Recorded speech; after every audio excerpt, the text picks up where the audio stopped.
for you to meet her. But I just want to remind you where we are. We are in your friendly neighborhood speakeasy where you can say anything you want to and say anything, do anything. Nobody's going to judge you. Nobody's going to cancel you. It's all good here. It's a very safe place to go. Thank God, because out there in their world, it is getting crazy. We've had a number of reports being declassified about UFO sightings by our Mm. military. And I'm pretty excited about that. Um, I never had any reason to believe 100% or disbelieve 100%. I always thought it was pretty presumptuous for us to think that we're the only planet in the universe that has life on it. Because if you think about it, every star is a sun, and every sun has planets revolving around it. There has to be somebody smarter than us out there. Um, and I think while they're visiting, people are getting really freaked out. And oh my God, we're going to be invaded. And I don't think we're going to get invaded. I don't think they're here to invade us. Actually, they're probably leaving because our woke culture has gotten so crazy and so off the hook that they probably got fed up and says, you know what, screw all you guys. We are out of here. We cannot put up with this. So I'm hoping that some of them stay behind and maybe show up on TV and let us know what they've observed. They've been walking among us for millennia, as far as I'm concerned. Again, I'm dead center on that fence, and my mind is very open. But if they're showing themselves to us, they need to start speaking up because I'm getting tired of waiting. And I also have an update on last week's show. I did a platform mediumship demo and got a hold of a few people. The first gentleman that I got a hold of was a military guy. He was a career military guy, and he had a very poignant message for his family. And no one in the Zoom audience was able to claim him, but somebody from the YouTube audience did. So I'm very happy to to say that I got 3 out of 3. I also spoke with Samantha further about the spirit that connected with her. He had a very weak connection because he was very new. He's not been passed very long. And she confirmed some of the things that he said that I heard him saying that I was relaying. So that made me feel really great because I'm being trained to do platform work now. I've been doing one-on-one for more than 50 years, and it's a whole different ball game. So kudos to my trainer, Lisa Williams, for really kind of getting me to put my nose to the grindstone and develop the confidence to hear what I was hearing when I'm dealing with spirit instead of focusing on a person. We have an amazing guest tonight that I can't wait for you to meet. She has a fascinating life story.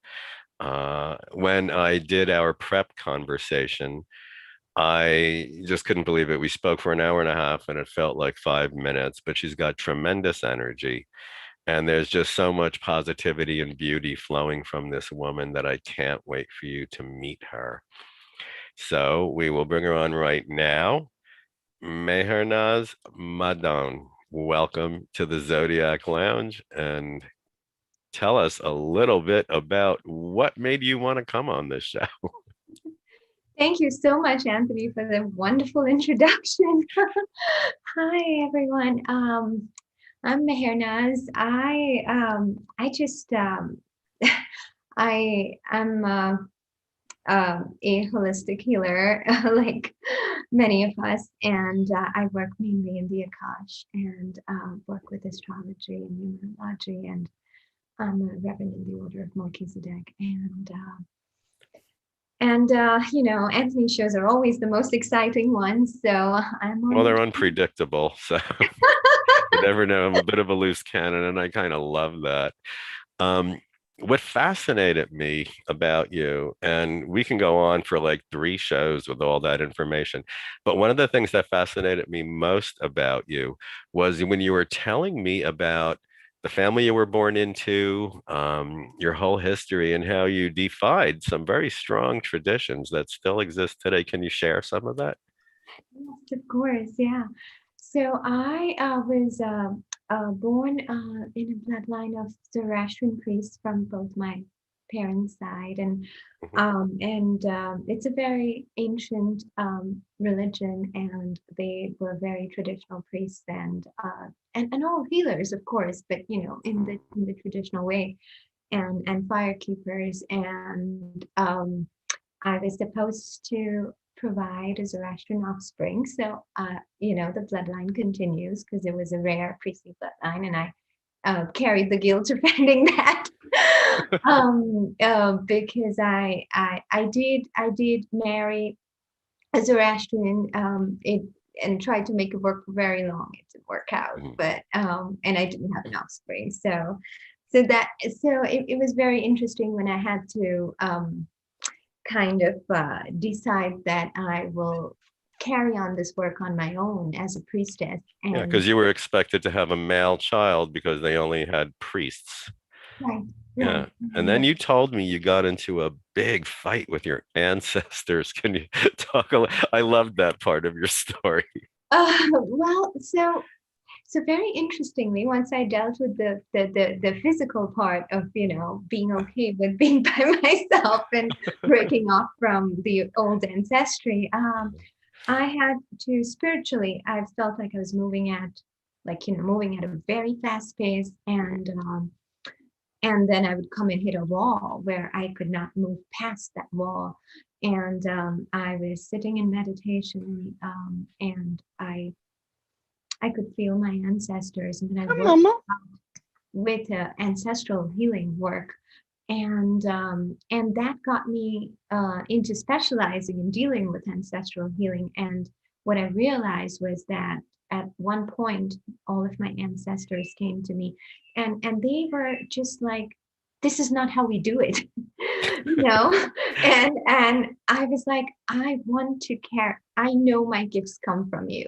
I don't want to fight that. I just want to do this my way. I just want to do the work because I had the gifts ever since I was little, and I've always tried to kind of, not, subdue them. And then I just had to work with them. It was like striking a bargain and trying to explain Mhm. to them why I had to do it my way. And I'm like, you have two options. Either the bloodline ends here, or I can continue it my way. It's not that I don't intend on having an offspring, but I cannot promise that I'm Right. going to find a Zoroastrian man when there are such few and left in the world. And, Mhm.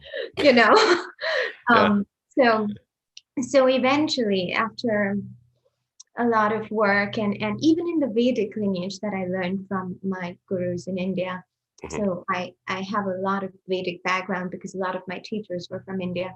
There is very specific rituals for ancestral healing work. So I did every possible thing to kind of combine it, and eventually I did get the blessing to move on So and they do. finally gave in and said, do it. Yeah, because they said to you, no, no, no, you can't do this. You need to have a son. And you're like, hold my beer, watch this. And you just obviously made a very good case. And what's interesting, it only goes to prove that our ancestors can be further educated. I don't think that they would have been okay with you doing this if they didn't know for sure that you were going to honor the tradition in the traditional way. But you showed them, it's almost like you moved them into a new century, and they did decide to put their trust in you. And I'm sure you're never going to let them down. I mean, No, that but I must have think been a it's wonderful okay. I think moment. it's going to give it a little bit of character. Scott, can you mute your mic, please? There, never mind. I just muted you. Sorry about that, folks. Um, so you did manage to develop a relationship and negotiate a newness to this ancient tradition. And hopefully, a lot of other ancestors will follow suit. I'm sorry, I'm just looking at things because I just saw you say something, but I didn't hear you. And I don't know, there's something up with your sound.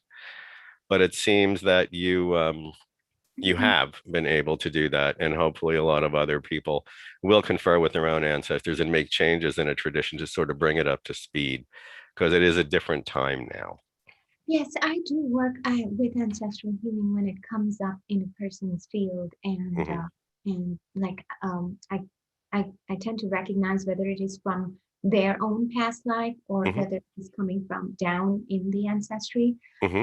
What I have found out with working with a lot of women is that there is this type of thing where the women way higher up, not even their grandparents, but just high, like Hmm. a long time before in their Hmm. bloodline, one of the women decided to give up their power at some point, and that kind of pattern continues in different ways. It Uh-huh. manifests, Yeah. and so that ancestral healing work, when I work on the person, it Oh, actually wow. helps them, and it kind of frees the future bloodline too, especially if they have women, children, if they Uh-huh. have girls.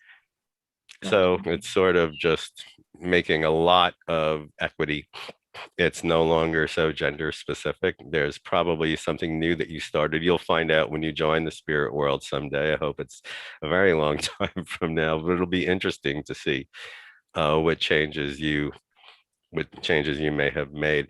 Now, we also spoke about you working with astrology, and I'd like you, if you wouldn't mind, to explain the difference between Vedic astrology and Western astrology to our viewers. absolutely, yes. So I studied Vedic astrology from my teachers in India, and then when I came here, I studied Western astrology and then a little bit of evolutionary astrology and so on Mhm. and so forth. So what I've realized is, in terms of um,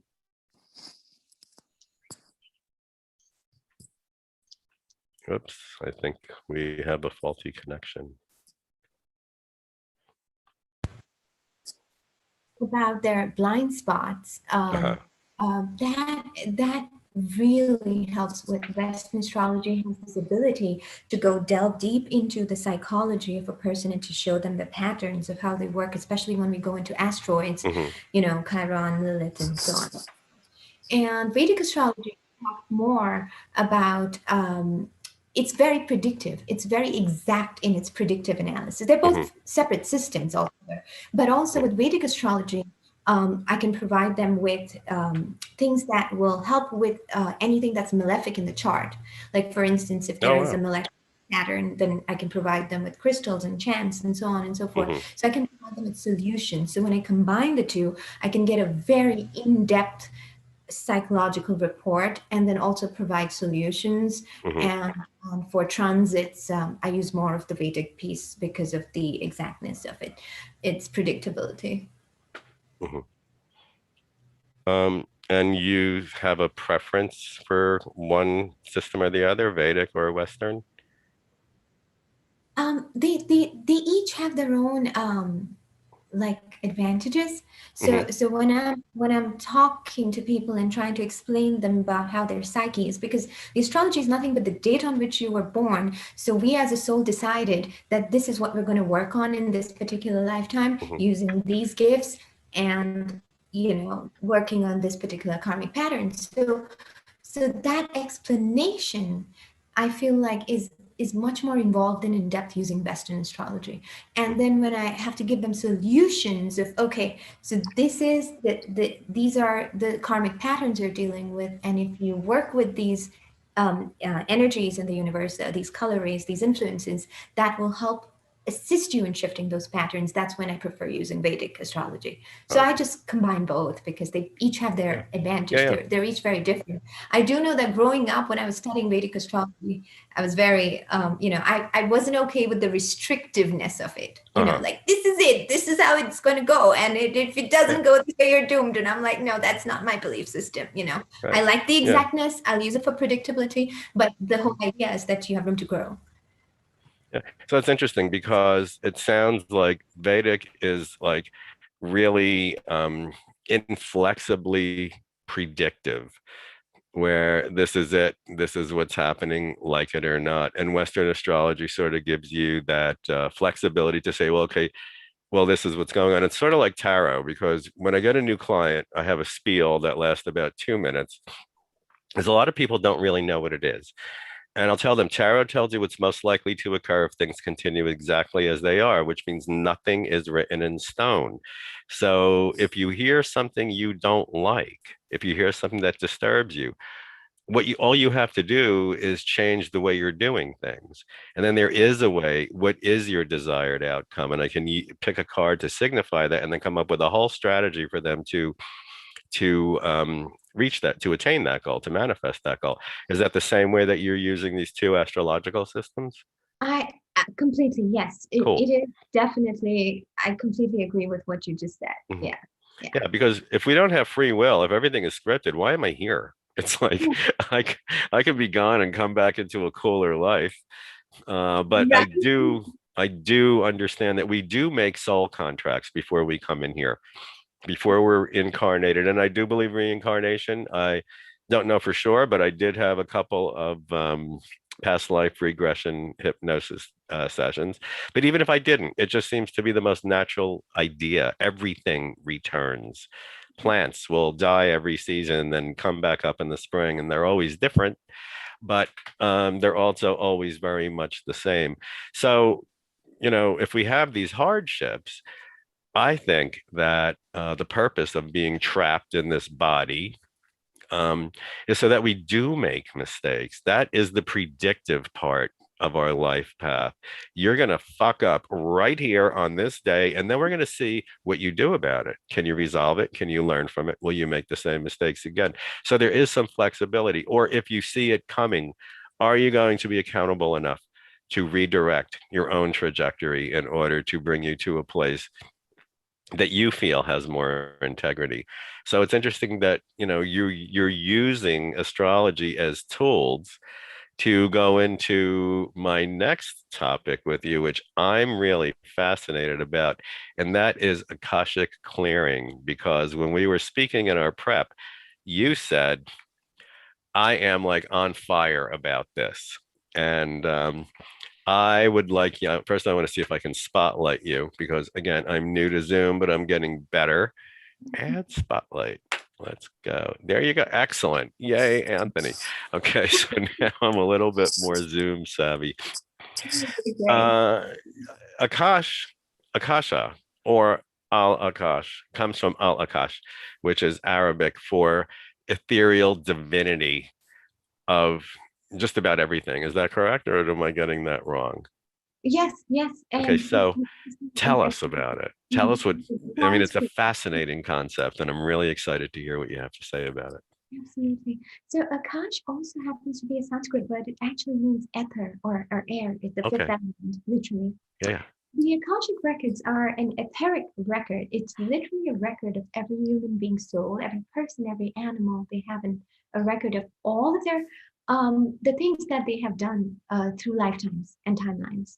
Hmm. And now the purpose of opening the Akashic records, and as we open the Akashic records, we are given information Hmm. on specific timelines that are related to the current timeline you're going through. So if you have a certain pattern that keeps repeating with a certain family member or in general with relationships, right? Hmm. For instance, and when you open the Akash, you kind of get into the root cause of where that started, which timeline that started in. Oh, wow. And then So it you would can extend back into a previous life? Can it do that? more than likely, yeah, Okay. I would call an Akashic Records reading like a combined multiple past life reading kind of Okay. thing. Cool. But pertinent to what's going on in your current lifetime. So every time Right. a person opens their records, it's a little different because it depends on Hmm. the struggles in the current lifetime. Now, Hmm. and there are layers to it. Usually, during the second Akashic reading, we can also go into if a light worker specifically, they're like, I know that I'm supposed to do something. I'm really fired up, but I don't know what it is specifically. Hmm. So when they are on, a mission and they're not familiar with what it is, so we can go into their Akash and find out what they did in their past timelines. Like were they like a very effective herbalist, or were they a very effective body energy worker, Hmm. or medicine woman, and so on and so forth. So that the gifts, and we can narrow down to the exact nitty-gritty of their empathies, like whether they have physical empathy, emotional empathy, place empathy, and so on and so forth. Right? You can narrow down really and be able to let them know that this is your mission timeline. This is Oh, exactly what you came here to do based on what your specialties are. And then, of course, you have free will that these are your four specialties, and you can Hmm. choose to specialize in these one or two things. They can choose. So that's what an Akashic reading would entail. And then, for the last couple of years, I've also been able to go into a person's starseed origins. Okay. I think specifically because I was an astrologer and the star knowledge, like I kind of know my names and all of Mhm. that. I started channeling that, okay, you're from Mintaka or you're from Pleiades, and Mhm. when you were there, this is what you did, and so on and so forth. So that is like, if people want to go into that much depth, we can, because the Akash goes all the way until the time of creation. So it is not just your earth lifetimes, but for those of you who are star seeds and believe in star seed lineage, and some people don't believe in the star seed lineage. So we stick to the earth timelines and what's Right. pertinent and what's important It's to got to be describe it. something that they can connect with internally in order for it to have any Mhm. effect and give them the opportunity to transform and to manifest into this reality what they really should be doing. I don't know if you heard my intro when I was joking about all the UFO sightings, and I think that they're leaving because we've turned into a bunch of fools. What do you think? You think they're coming in, or do you think they're getting out? Because if I were them, I'd leave.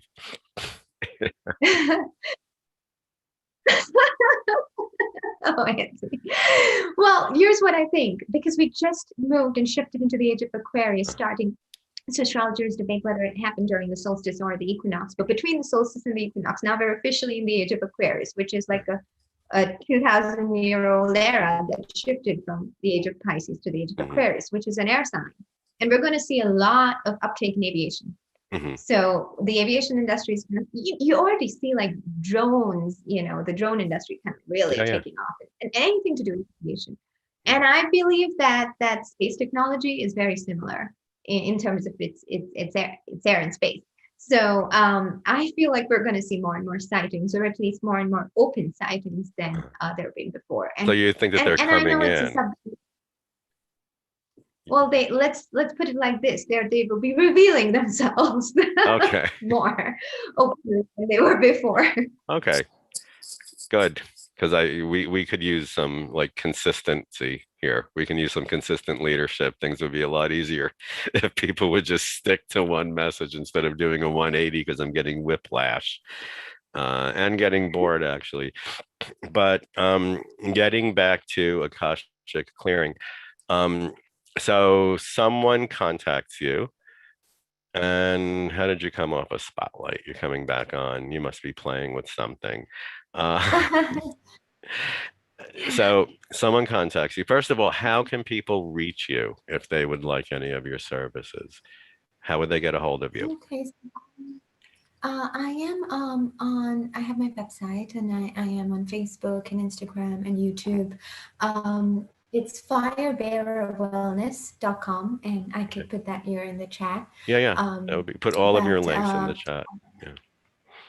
yeah, sounds good. So I'll put that in there. And Mm.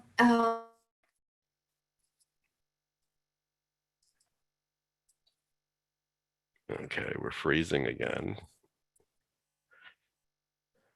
I apologize. It's my connection today, That's but okay. I'm back. Yeah. And we're So spotlighting yeah. you all over again. What? Wait a minute.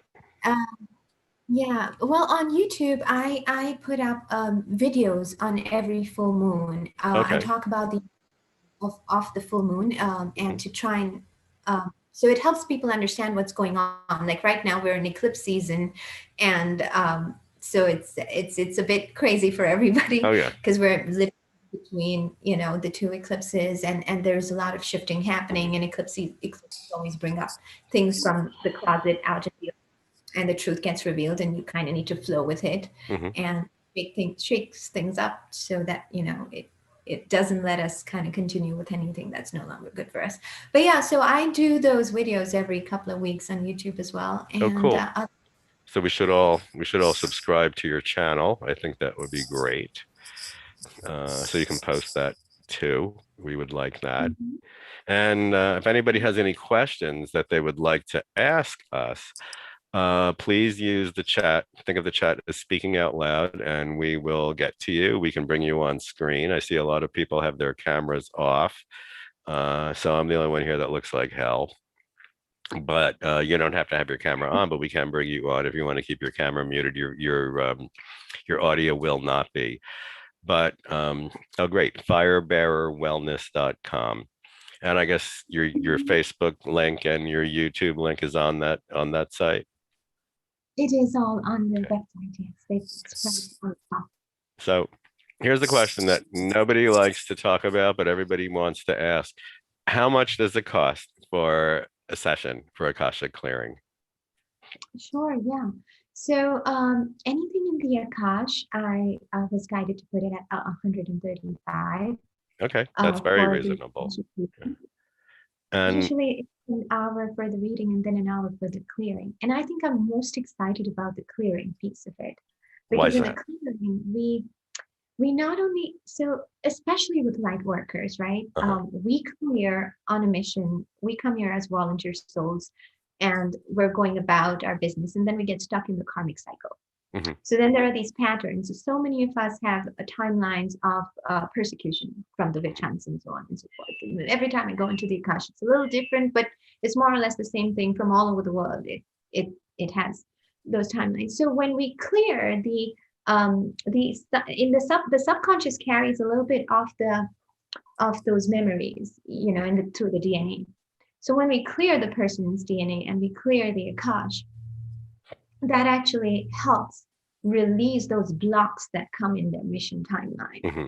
And ever since I was given this, I feel like it's like my task or my mission to bring every light worker on theirs. Hmm. And kind of just, we're building an army here. We're all in this together. So that's something that I'm very excited about. And the purpose of doing the Akashic reading is so we get to know what it is that we need to clear. And sometimes there's vows people have taken that stop them from going further Hmm. and so forth. Okay. So we do have a question from Christina von Fangler, and I'll bring her up in just a second, but I'm also checking to see what's going on. So you can use the raise hand feature on Zoom this way because I don't have a gallery view. And usually when you raise your hand, I know I'm on a desktop. So if you go down to the bottom of your screen, there's something that says more with 3 dots. One of the options is no, I'm sorry, reactions is to raise your hand. So please do that so you get to the front of the queue. But I'm going to unmute Ms. Von Fengler, who does have a question for you. So here she comes. Hey, good evening. I'm always fascinated by how somebody's intuitive process unfolds. Like Anthony has shared with us, the moment where it dawns on you that you're, awesomely unique compared to some of the peers around you, and that you have this intuitive process. You can see things, feel things. How did that process unfold for you? That's a great question. Thank you for asking. So I was a channel since I was little, and of course, like I was, my mom would come back from school and be like, "You should stop telling people about things. We don't do that." And then I stopped my gifts, of course, and then as I started, and then as I was a teenager, and I started really getting very excited about astrology. Also, I went for my first astrology reading when I was, I think, 14, and I was looking for career counseling, and he was like, "Oh, your first marriage will end." Great. I'm like, I'm never going to an astrologer again. So I had my moments, but and then I realized it's all about the delivery. Like, you don't tell people that you're doomed and it's definitive. You leave them with hope, and you just tell them.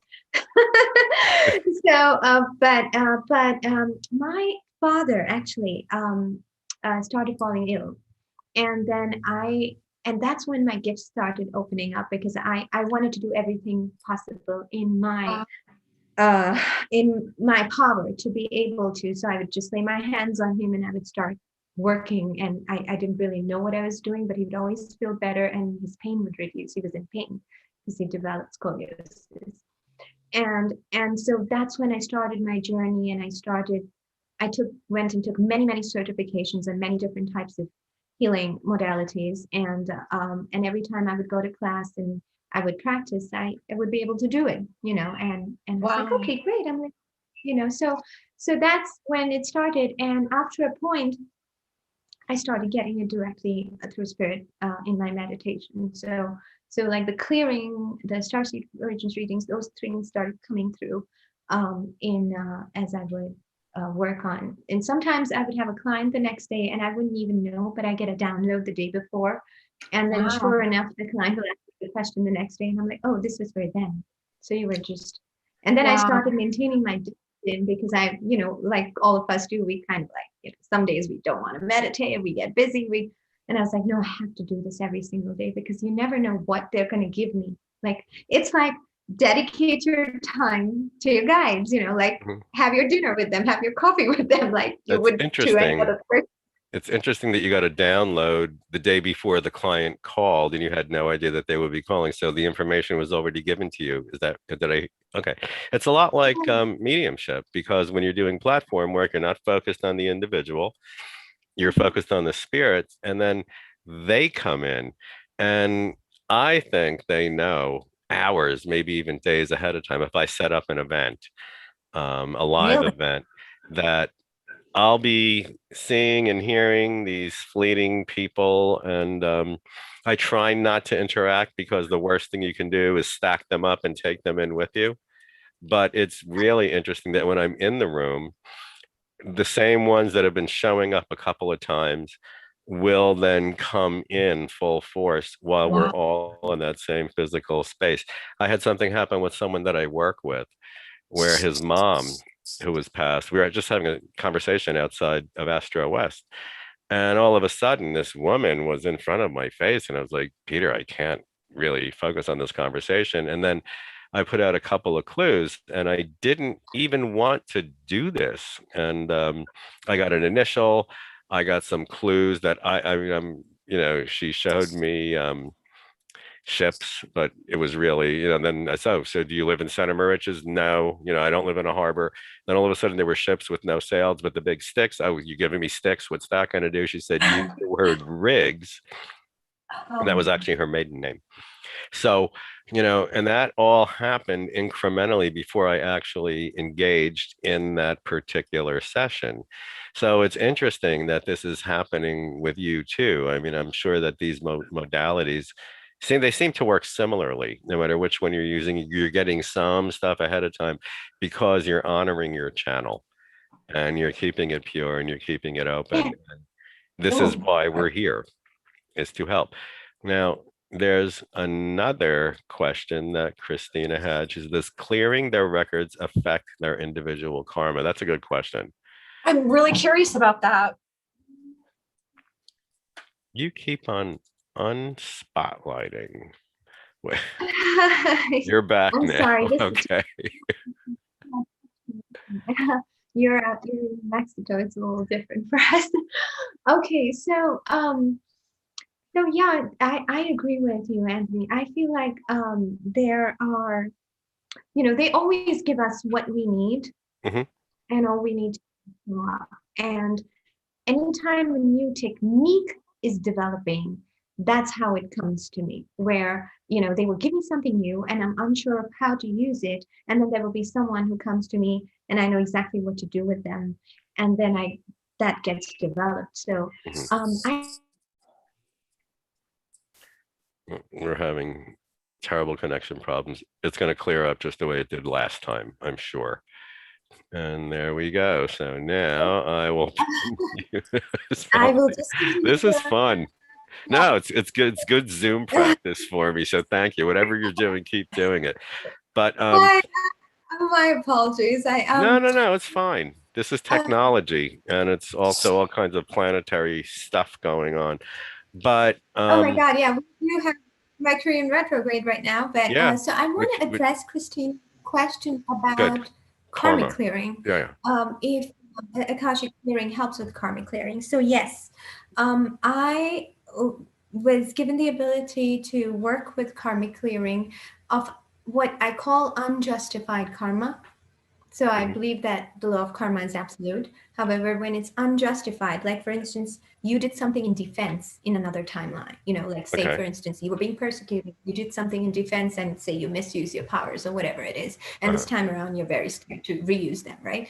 So something like that, it would be unjustified. So that part, I have the ability to clear, and that is part of the Akashic clearing. So it depends, and it is allowed, and there, for most people, they allow it. Sometimes I always have to ask Mm-hmm. if it's, if it's time. And sometimes they may tell me no, but that's very rare. It's sometimes when they have to learn specific lessons in their Mm-hmm. timeline, but for the most part, I'm allowed to do that. So yes, it does involve karmic clearing as well, only of unjustified karma. Okay. Because actually, what you just said brought up something in my head when I was listening to you. You said that it's unjustified karma. So if you did something horrible in your last time, you're still paying the price for it now. Now, one thing, and part of my show last week had to do with the topic of forgiveness, forgiving others, and also forgiving yourself before you can move on. And I was explaining to the audience that as a medium, a lot of times, we have to forgive the people that passed because they're feeling very guilty about the way they affected our lives, maybe negatively. And what is very interesting is that one of my dearest friends who did not and probably does not ever watch my broadcast called me a couple of days later, and both of her parents passed. And, she's an Aquarian, so she can kind of roll with anything. So she was pretty flexible putting up with all that stuff. But what happened is she works with someone that has mediumistic ability, and they told her that her parents want her to forgive them. She said, you should really try to reach your parents and forgive them because they're having trouble moving on. And she's like, well, what the hell? I mean, I already did. I mean, it could have been devastating, but I healed from all that. So my question is, in unjustified karma, um, is that because the person has not forgiven themselves from a transgression from a previous life, and then someone like you then has to come along and tell them you're cool, you can move on? Is that how that works? That is part of it. Yes, a lot of times part of Okay. unjustified karma is if they did something like, for instance, so again, most of us are only here for one thing and one thing only, to Mhm, volunteer. A lot mhm. of us, so who are part of this work, and anything that we did that was wrong was more for the most part in defense more than something else. Like Right.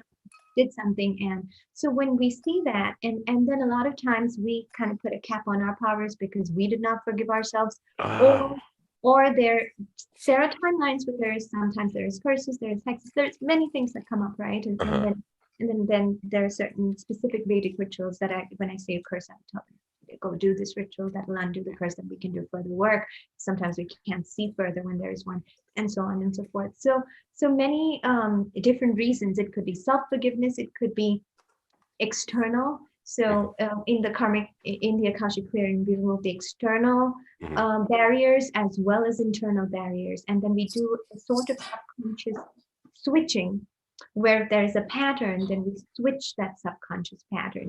Oh, It's wow. energetically using the Akashic clearing. And then if we Okay. need to go further, we can do more inner child work and do it from the subconscious as well. But Gotcha. this is more energy. So it sounds like a lot of residual energy and angst can be brought from one life into the next, depending on, well, how much you want to own what you do and forgive yourself. I mean, it comes down, yeah. You brought up a very good point. I mean, I've never killed anyone, but I have put a couple of people in the hospital defending myself. And I felt terrible about that because I certainly wouldn't walk up to somebody and clock them, but it was either them or me. And I'm actually very small. I'm 5'2.5", and like, not a lie, weigh like around 135, 140 pounds. So I'm going to come at you hard, hard as I can. And then there's always a little bit of guilt, but I was able to justify it by saying, what was your alternative? Um, but when you're living in a society now, uh, most people assume that all of our past lives are in the past. I personally think that some of our past lives might have been lived in the future. Because if you're dying in the 21st century, it doesn't mean you're going to get reincarnated into the 21st or 22nd, depending on the lessons you need to learn. You might have to go all the way back to the 18th or 15th century to live that life with those people and circumstances that are going to give you the opportunity to meet these challenges. So, how much of the ego function is retained in the people that can't move, the people that are working with unjustifiable karma? I don't know if I just babbled like a fool or if I made any sense, but No, absolutely. I see your question. And now what I feel is, depending on so everybody we meet in our timeline, most of the people we meet, we've been with them before because we're mhm, playing out timeline, right? mhm, So, again, in terms of your question of whether when a person needs to play a timeline, do they choose to come now or do they choose to come, say, a century later? mhm, I would think that yes, it would depend on two things. One, their karma, the of what they want to learn, mhm, depending on what they want to learn, whether. And then the other piece is that if you are a volunteer soul, then you're during the shift precisely for that reason. mhm. A lot of us are like, why am I here when the world is going upside down? Well, you volunteered to come here to help out. Exactly. Right. That's Yeah. why.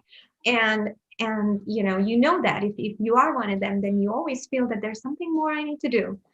So but other than that, there's that. And as you do that, the quicker you shift that karma, it's like you don't have to relive that same wound again and again and again and Mhm. just clear it, go back to your highest timeline and just go on mission and start doing the work. And so it's more like, I feel like it's like a rinse cycle, just Mhm. I'm Yeah, yeah. just clearing people. All right, Right. let's get to Yeah. work. Yeah.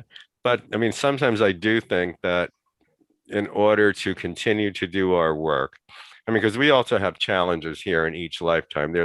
It's almost like there's two parts of us. There's the spiritual part. We're on our mission. We made our contract. We put ourselves in this time so that we encounter these people, encounter these obstacles.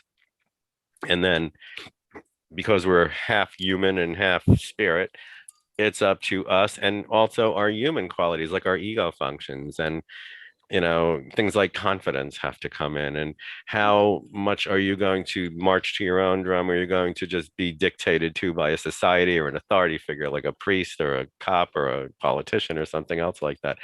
But when you finish that, I do think that, because I've heard from some dead people who are very credible, they gave me very accurate information when I was sitting medium, that I call it dead school. When you first pass, you have to go through a period of acclimating yourself to your new environment. And a lot of it has to do with divesting yourself of any ego functions, any egocentricities that you accrued while you were living in this body before you were able to get out of it. And a lot of times when I'm doing a home inspection, it turns out to be psychic residue. Many people misinterpret that as poltergeist activity, but all that energy does have to be shed.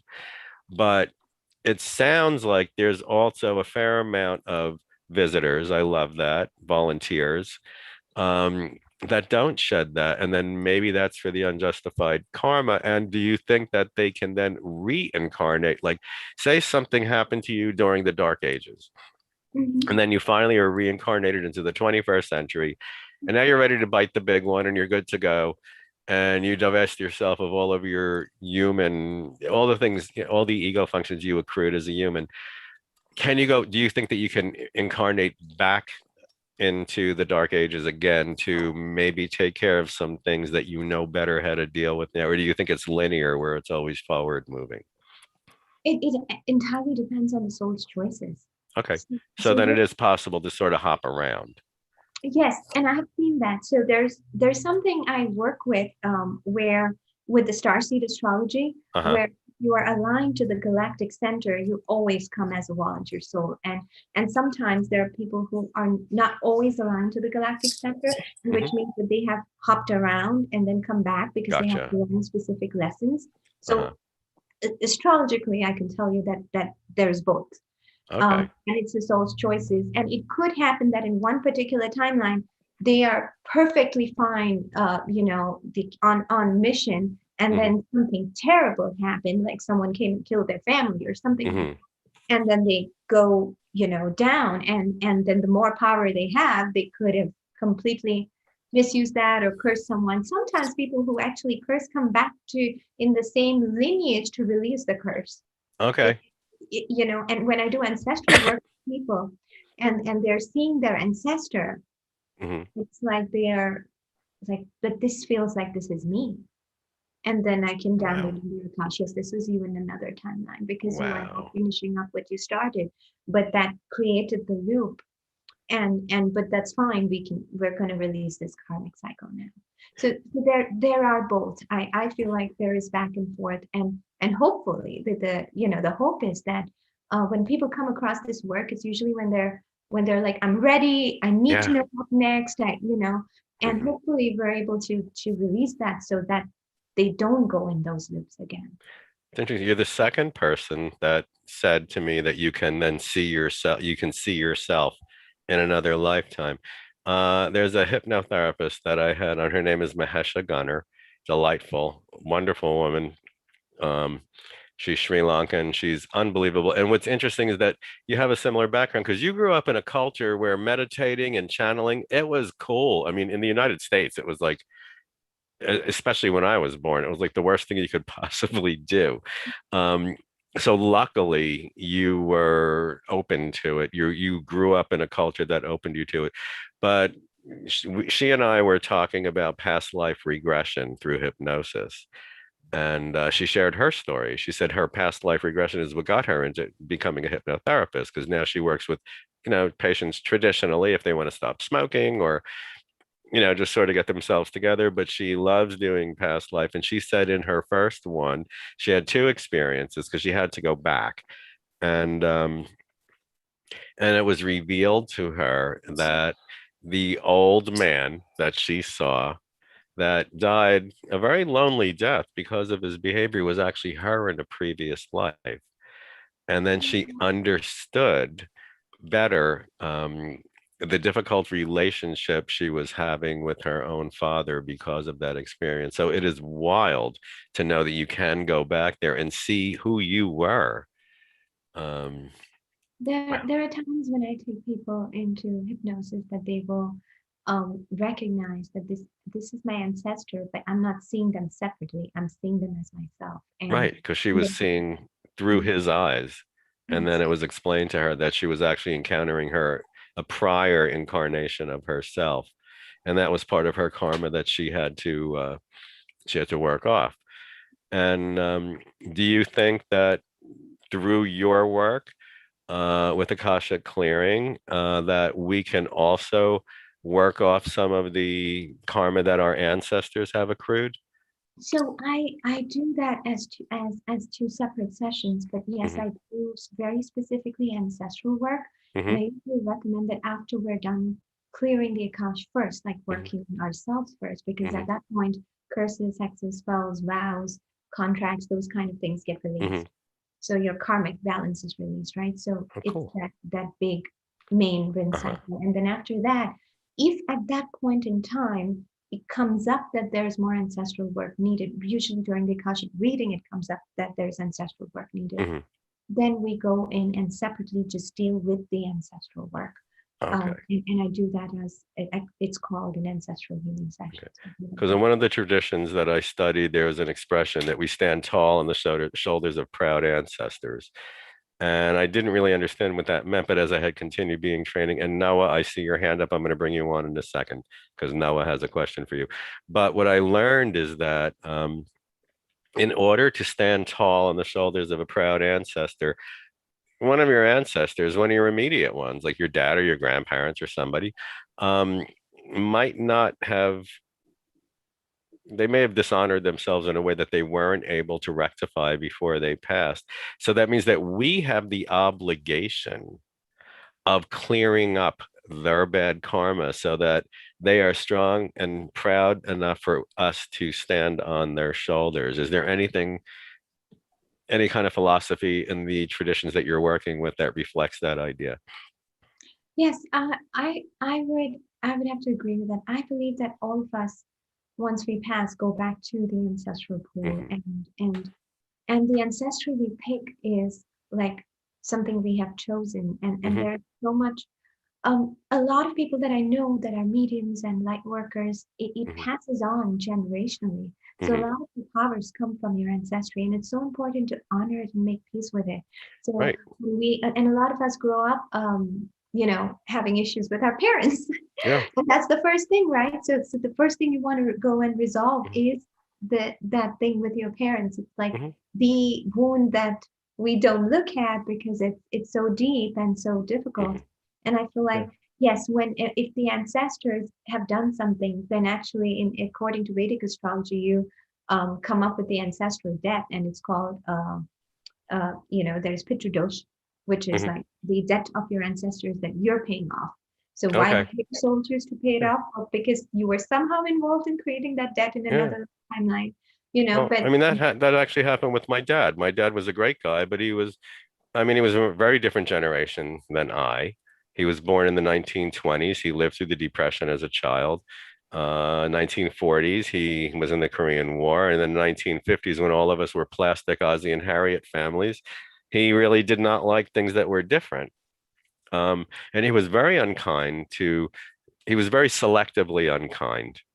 It wasn't a type of person. It wasn't a skin color. It was an attitude or a belief. He was very unkind to people who stepped out of the box, I think, because he was intimidated that he couldn't himself. So once he passed, I started being even more patient with those people on his behalf. Mhm. Um, but I wasn't directed to do it. I just wanted to do it because I figured, you know what? I'm going to do you a solid. I'm going to try to relieve some of your obstacles on your journey because I would love, to be able to communicate more fluently. I'm going to unmute Noah. And Noah, you may, why can't I do it? What's wrong with my mouth? Oh, there we go. Hi, there you go. You want to put yourself on camera or are you going to hide? No, I just didn't want to. Yeah, can you Yeah, hear me yeah. and see me? Oh, no, okay. We met yesterday. Yeah, Yeah, at hi. Astro West. Excellent. I didn't want to be distracting. I joined late, so that's why I was hiding. That's okay. I'm going to bring you on Spotlight just to really mess with you. All right, all right. Come on. Okay. So you have a question. Hi. Yeah, thank you so much for speaking with us. I I guess my question is like, where do I start with some of your services? Because it's hearing you speak about it is exactly the kind of thing that I've felt like I need, been seeking out, and I don't know, there's so much internally that I'm just like, what do I start with first? Absolutely. Well, no, what I would always recommend is starting with an Akashic Records reading, so that it gives us a roadmap of what needs to be cleared, what would come up, and then we can go into the clearing later.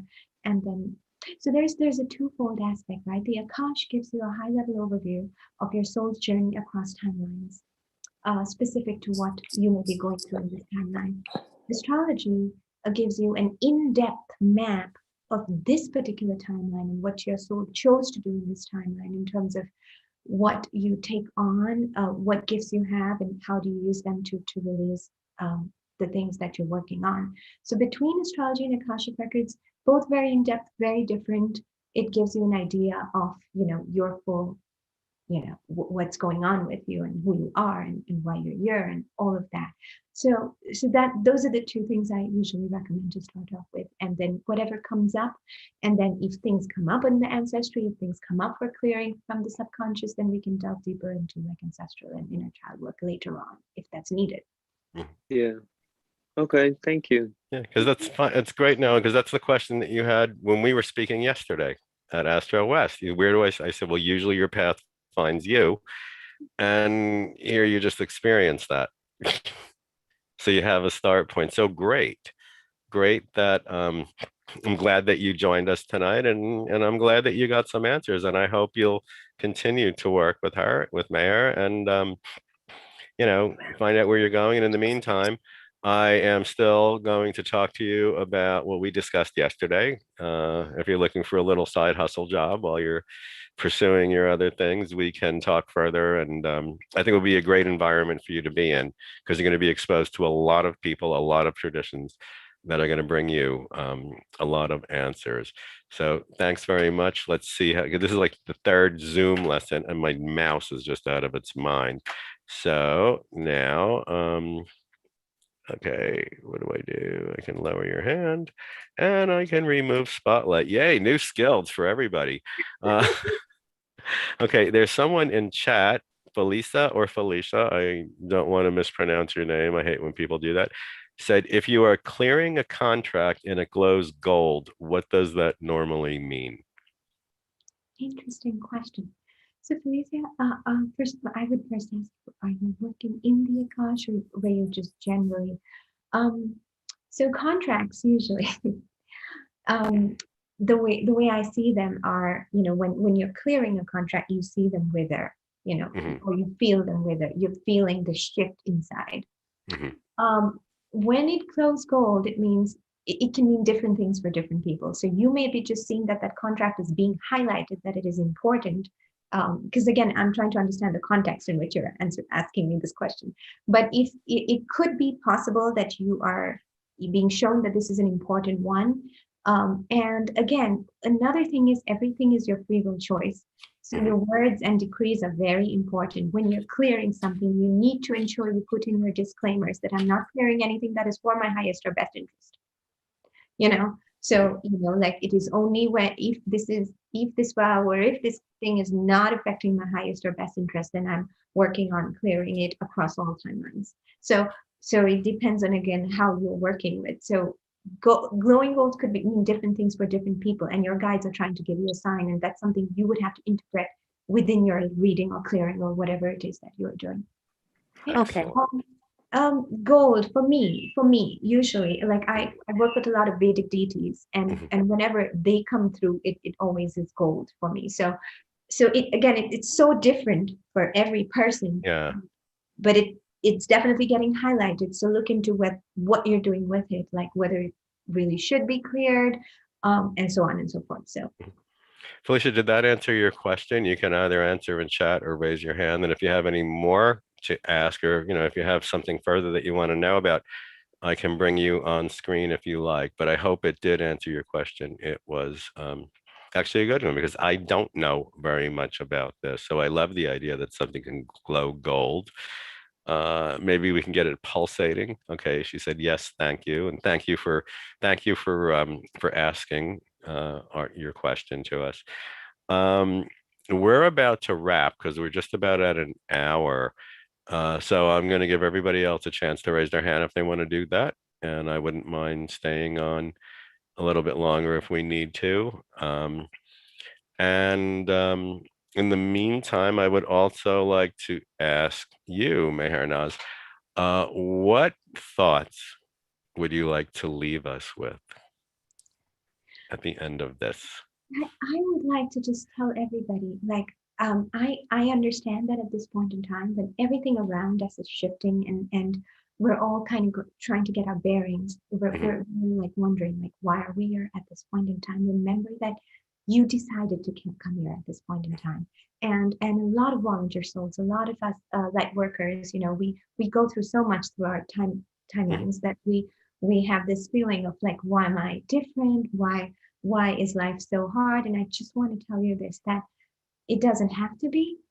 We came here the reason we volunteered was okay to help out, but we had our own little selfish reason for it. We are in the third dimensional plane. We're here to experience the sound, the taste, the dimension of gray, but all the colors in between. We came here to experience the third dimensional world and to co-create with spirit. So when we start behaving as creators of our lives, as manifestors of our lives, when we start taking charge of that, when we release the old timelines, and when we start working on our mission timeline and synchronicities start happening, and then we're in gratitude and more comes through. That is what you came here to experience. And I promise if you chose that you can experience that. So I just wanted to leave everyone with that thought that that there is always hope, and we're here, and And there's a reason. Yeah. Yeah. And when you finally take your hands off the wheel and stop trying to run your own show, everything seems to fall into place. It drops into your lap. We have someone in the audience, Scott Wass, that I adore, and that's happening with him right now. Scott, can I bring you on just for a second if you would like? Okay, I'm going to ask you to unmute, and then I'm going to pin you. What? My mouse. My mouse is the worst thing in the world. And let's just bring you up to a spotlight because I would love for you two to meet sometime and have a conversation. But Scott and I are Yes. working together, and our meeting was on Crowdcast. He was in the audience, Yes. and it was very synchronistic. And Scott, can you talk a little bit about the huge life change that you just made in the past 2 years as far as your path? Or I mean, are you comfortable discussing that? Yes, of course. I used to own a hair salon. I was a hairdresser for about 20 years and very successful. I did a lot of celebrities and everything. And then just something woke up inside of me, and I just felt like, I needed to do more than make people beautiful on the outside. I needed to do it on the inside. So I knew that I had the gift my whole life, and started just diving into it. And then, met Anthony and went into Astro West to sell my wands and started working there. And now we're gonna working downstairs in the healing center, and it's just I'm going to change the world, everything. man. Yeah, we're gonna really, because that's what I always felt. I was like you. Ever since I was a kid, I was always communicating with animals and nature and even plants and all the energy. I call what I do is the ether. The ether is like what you said, it's the fifth element. That's Akash. Yeah. It's Akash. And, so that's how, when you were saying everything falls into place, Anthony, Well, it's Scott like, was a guest on my show. He makes these beautiful healing wands. And I had him on as a guest. And then I was telling Mark, who owns Astro West, I said, you should see this guy's stuff. I said, can I arrange for him to have a trunk show? So we had our broadcast on Saturday night because I was broadcasting on Saturdays back then. And I think on Sunday you came in, Scott came in with all of his wands, and they just about sold out. And then Mark yeah, said, you want a job? And then the next thing, so then he's working there. And then he, Stacy, and I decided that we were going to just take over the downstairs of Astro West and turn it into this incredible metaphysical wellness center. And I told Mark, I said, if you don't agree to it, we're just going to break in some night and you're going to walk in first thing in the morning and see what he we've had no done. So choice. pull the trigger or not. He's like, do it. And here it is. So everything does just come together when you finally stop, trying to run your own show. I usually tell people, quiet yourself and listen. Be a passenger in the car, because we become so seduced with our own creation of ourselves that we get blinded to our true purpose. Yeah, And it's not easy to find your way to the path you're on. So totally. I just really thought that Scott's story was something very pertinent to what you just said about, stop wondering. Just remember that you chose to come here and there's a reason for that. You are one of the loveliest people I've met in a very long time. And I'm so glad that we finally, because we had a little communications glitch about 6 months ago. We were in a group chat and we contacted each other by mistake. But it's like, okay, well, I guess we'll be doing something. So, and here it is. So now we're doing something together. And I hope we can continue. So everyone, please, firebearerwellness.com. Go to Meher's website, check out her YouTube channel, book an appointment. Your prices are very, very reasonable. Your work is excellent, and your integrity is like 150%. And it's just such a wonderful opportunity to have some help in writing the next chapter of your life story, because you're finally going to work with somebody who's going to clear away all the clouds and help you discover it. So I can't thank you enough. I hope you'll come on again in the future as a guest at another time. You just relocated. I'm wishing you much luck there. Um, And I can't wait till the mountain gives me permission for me to come visit New Mexico, because I've been begging and it's just been dissing me. So I will. So thank you so again. much for having Thank me. you again. And everybody, next week, Monday, 7 p.m., you're not going to believe who I have as a guest then, but you're going to love it. So I will see you all then. Thank you all. I adore you. Thank you for coming, and I will see you next time. My mouse is bullshit.